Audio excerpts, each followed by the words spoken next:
Hello aspirants, welcome to GK Insights, and today we are going to discuss about the Prithviraj Chauhan. In the previous video we had discussed about the Muhammad Ghori and their invasions on India, but इस topic में पृथ्वीराज चौहान जो है वो बहुत एक important जो है वो पर्सन है, बहुत इम्पॉर्टेंट रूलर हैं, जिनके बारे में मुझे लगा कि शायद आपको और जानना इम्पॉर्टेंट होगा या ज़रूरी होगा.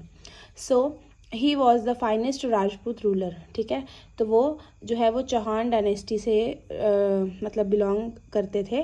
और अगर हम उनका किंगडम देखें तो आज का जो है हमारा राजस्थान, गुजरात, हरियाणा, दिल्ली, यूपी और मध्य प्रदेश का जो पार्ट है वो जो है वो पृथ्वीराज चौहान के अंडर आते थे. ठीक है, तो चहमांस है ना, या इनको चहमांस और चौहान्स कहा जाता था, राजस्थान और अजमेर के. अब इन्होंने जो रूल किया वो किया ज़्यादातर साउथ ईस्टर्न राजस्थान पे.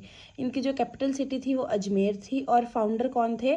फाउंडर थे हमारे विशाल देव. विशाल देव जो थे उनके नेफ्यू थे पृथ्वीराज चौहान. ठीक है, उनके भतीजे थे. मतलब जो पृथ्वीराज चौहान थे वो विशाल देव के जो है वो भतीजे थे और विशाल देव उनके अंकल लगते थे. अब दूसरी बात है कि इस वाले जो डायनेस्टी में सबसे जो इम्पोर्टेंट रूलर हुए हैं या बहुत ज़्यादा जो फेमस हुए हैं वो हुए हैं हमारे पृथ्वीराज चौहान. ठीक है, पृथ्वीराज चौहान जो है उनकी जो शादी हुई है वो संयुक्ता से हुई है, जो कि किसकी डॉटर थी? डॉटर ऑफ जयचंद की.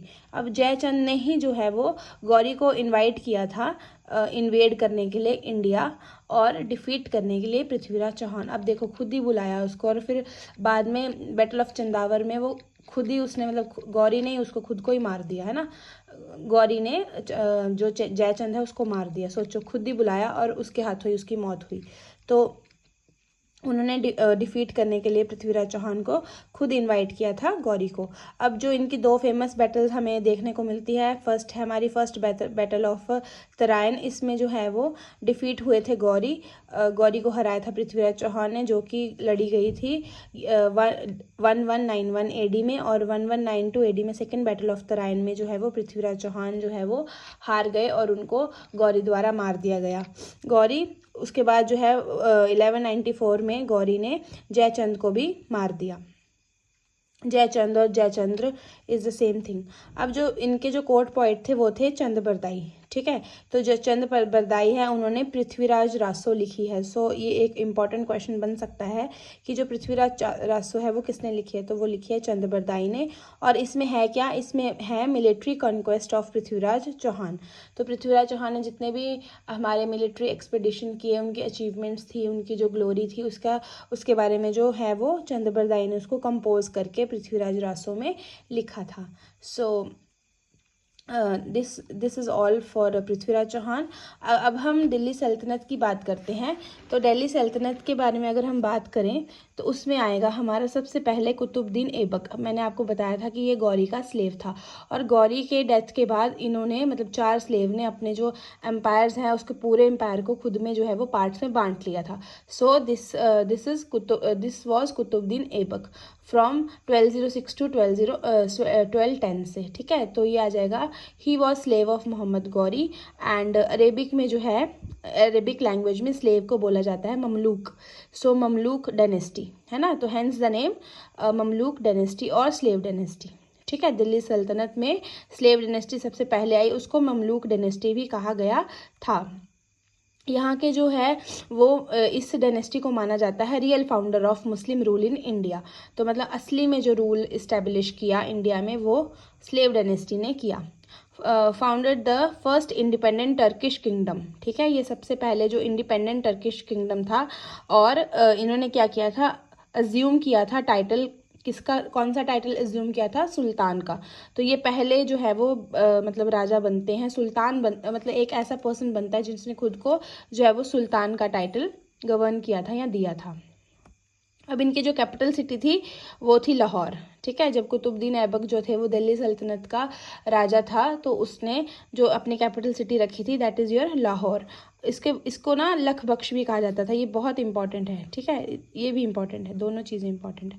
तो लख बख्श कहा जाता था क्योंकि इसने जो है वो 1 लाख कॉपर जो कॉइन्स हैं, है ना, जीतल जो है कॉपर, उसको क्या किया था, उसको चैरिटी के लिए डोनेट किया था, ठीक है। तो इसको क्या कहा जाता है, लख बख्श। अब टाइटल अज्यूम बाय हिम, जो उसने टाइटल लिए थे वो कौन कौन से हैं हमारे, ये है कुरान खान, लख बख्श और हतिम ताई, ठीक है। तो इसमें लख बख्श जो है वो ज़्यादा इम्पॉर्टेंट है। अब कुतुबुद्दीन ऐबक की बात करें तो उसने फेमस कुतुब मीनार को जो दिल्ली में है उसकी कंस्ट्रक्शन स्टार्ट करवाई थी, ठीक है। स्टार्ट उसने करवाई थी लेकिन ख़त्म किसने करवाई, इल्तुतमिश ने, ठीक है। तो मतलब finish by his son in law Iltutmish, इसके बारे में हम अभी पढ़ेंगे। तो इसने करा था 1220 AD में इसको फिनिश करवाया था। अब आर्ट और आर्किटेक्ट की बात करते हैं तो जो कुतुबुद्दीन ऐबक है उन्होंने जो है 2 मॉस्क बनाए हमारे, ये है कुव्वात उल इस्लाम जो दिल्ली में है और 2.5 दिन का झोपड़ा जो कि अजमेर में है, ठीक है।